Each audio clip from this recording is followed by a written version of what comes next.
Photosynthesis is the way plants turn sunlight into usable fuel. Inside leaf cells are chloroplasts packed with chlorophyll, a green pigment that absorbs mainly blue and red light. That light energy drives a redox transformation. Carbon dioxide, CO₂, from the air and water, H₂O, from the roots are converted into energy-rich sugars, while oxygen, O2, is released as a byproduct.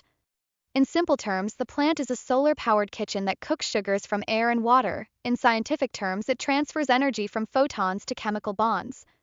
The first stage, the light reactions, happens on stacked membranes called thylakoids. When photons hit Photosystem II, water is split, photolysis, freeing electrons and protons and releasing O2.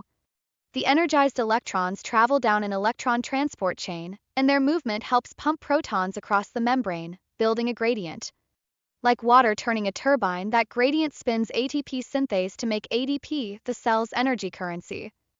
Photosystem I then re-excites the electrons to reduce NADP+ into NADPH, a high-energy electron carrier. The ADP and NADPH don't feed the plant directly, they power the sugar-building chemistry that follows. In the stroma, the chloroplast's fluid interior, the Calvin cycle uses ADP and NADPH to fix CO₂. The enzyme RuBiCO attaches CO₂ to a 5-carbon molecule, RuBP, forming 3 carbon acids that are reduced to glyceraldehyde 3-phosphate, G3P.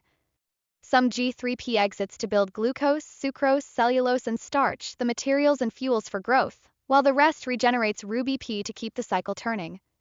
Leaf pores called stomata balance CO₂ intake with water loss. In hot, dry places, C4 and CAM plants tweak when and where CO₂ is concentrated to curb wasteful photorespiration.